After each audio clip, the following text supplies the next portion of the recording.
Welcome to the Deconstructionist Podcast. This is one of your hosts. This is John, and I'm bringing you a special Christmas message. As is Adam, the two of us sat down. We recorded our year-end wrap-up episode for 2017. We cannot believe that it is almost 2018 already, but as such, we will be taking our usual month off, so we'll be taking a break next month, the month of January, and coming back fast and furious in 2018 in February. So the first Tuesday evening in February, we will have brand new content for you that we have already recorded and are super excited about. But until then, we want to give you a couple little bonus episodes. Not even really episodes, they're just little messages, Christmas holiday messages that we recorded and wanted to share with you guys.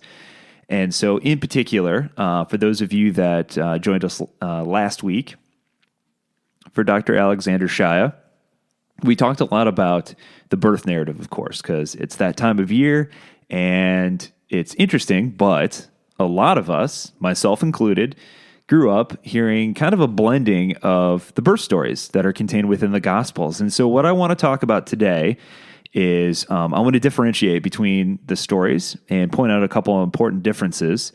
And again, I think it's important to note that we need to know who the original audiences would have been, who were listening to these stories, and why, although there are some discrepancies between the Gospels, the original audiences would have been aware of this. It was not something that would have caused an issue for them. And again, it's important to note that whoever wrote the initial Gospels, whether it was Matthew, Mark, Luke, and John, or followers of theirs, disciples of theirs, again, it's important to know what these accounts would have meant to the people hearing these stories. So starting out, let's look at the four different Gospels. And the four different Gospels present very different accounts, specifically the Gospels of Mark and the Gospel of John. So the Gospel of Mark doesn't really talk a whole lot about the birth story, right? So if you start reading the beginning of the Gospel of Mark, it goes right into the adult baptism of Jesus by John the Baptist.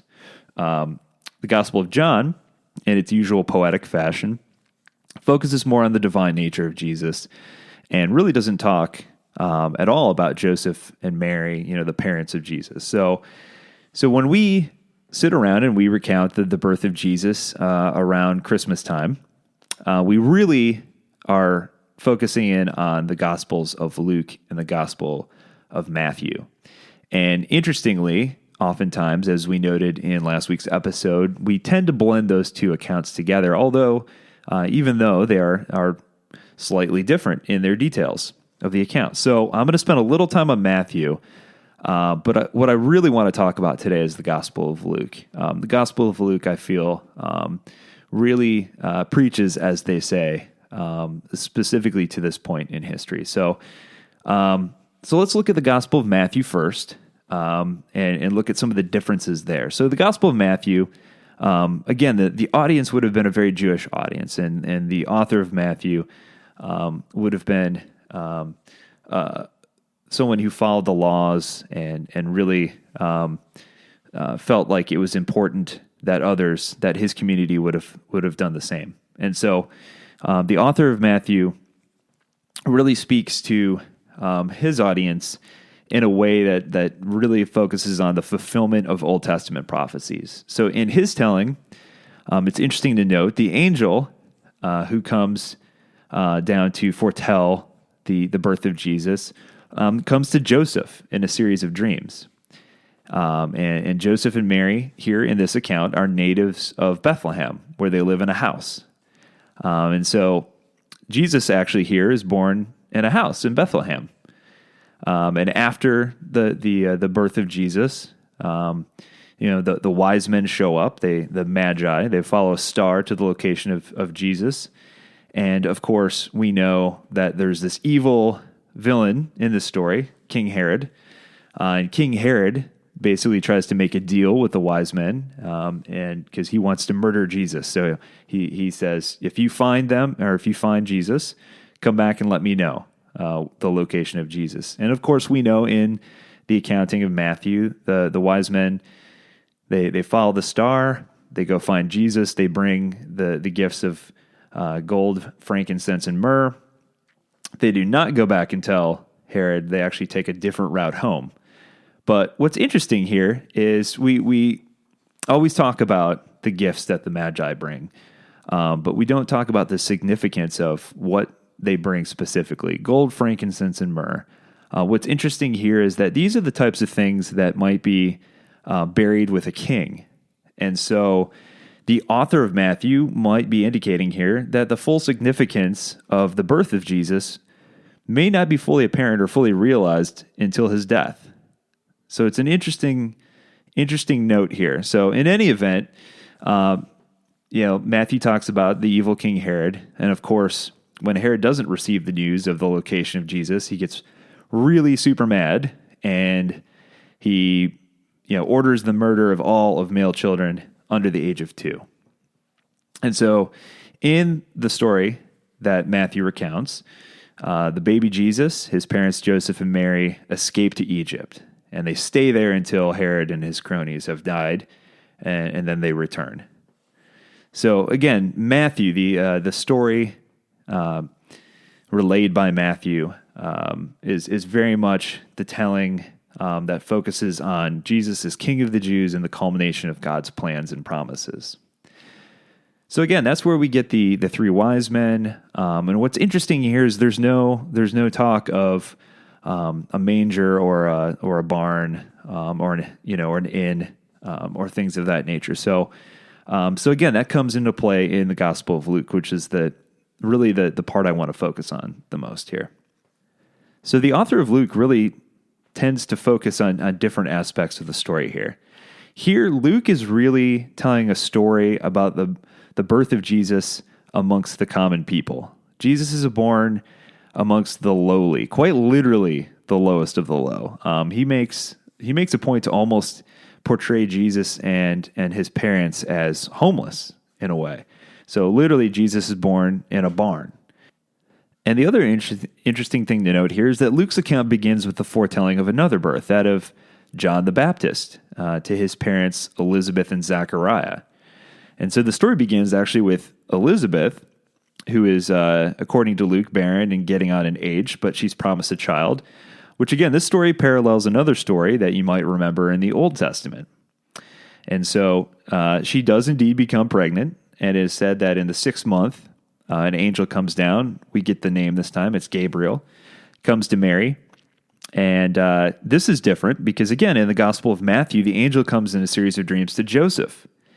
But here in Luke, Mary is the central character. Mary is the one that the angel comes to, and the angel tells her that although she's a virgin, she will become pregnant by way of the Holy Spirit. So Luke, in contrast to Matthew, highlights not only Mary, but several female characters throughout his account. Not only that, but he focuses on the poor, the sick, and the rejected.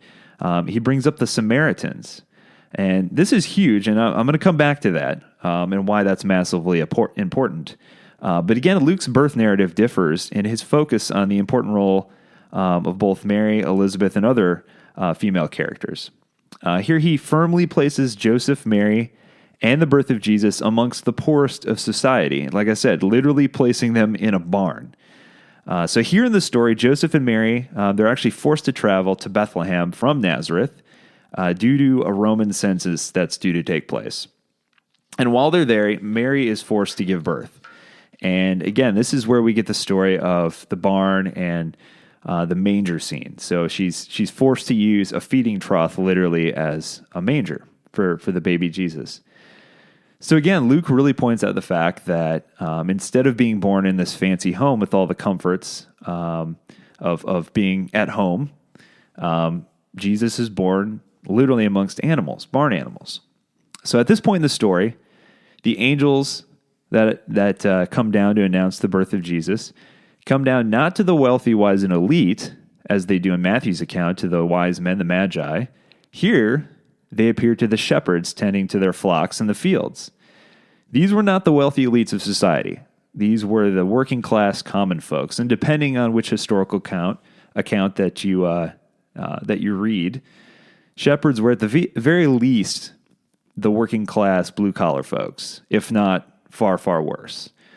Some historical accounts describe the shepherds as literally criminals who that's literally the only job that they could obtain.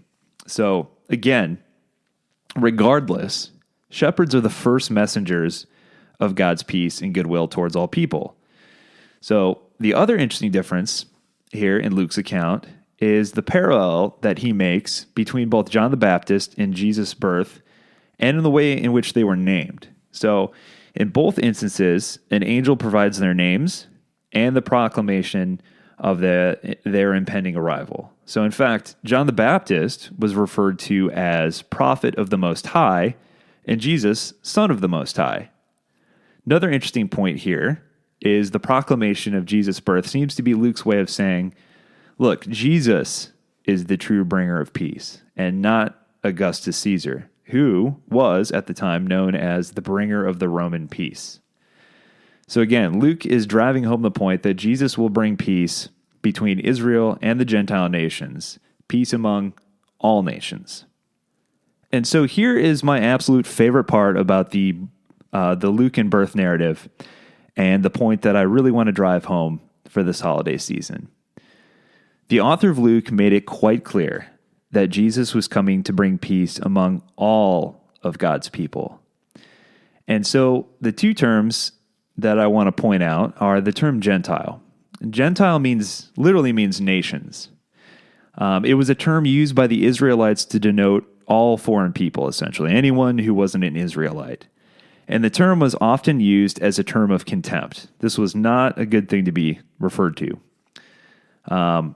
Similarly, the Samaritans, which I referenced earlier, who are referenced all throughout the Bible. You probably remember the story of the Good Samaritan. Well, they were a group of people who, although they were monotheistic and followed many of the Jewish laws, were also a racially mixed society with both Jewish and pagan ancestry. And as such, because according to the pure Jewish communities, they didn't follow them exactly, they were despised by ordinary Jews. In fact, Jews, while traveling, would literally go around Samaria by crossing over the River Jordan to avoid going through the city. That's pretty intense. So Luke here points to the fact that Jesus is born the Savior of all of mankind, including the Samaritans, the very people that the Jews detest the most. But here the author of Luke makes the point to show that Jesus is born amongst the lowest of society, that he came to bring peace among even the detested Samaritans. This is a challenge. This is a challenge by the author of Luke to show that Jesus came for all people. And so at this time of Christmas, at this time of rebirth, who are the Samaritans in your life? How will you reach out to the neighbor whose skin color, language, culture, or customs might be different from your own? How can we accept the challenge by being better to those around us in 2018? Grace and peace, brothers and sisters, and Happy New Year.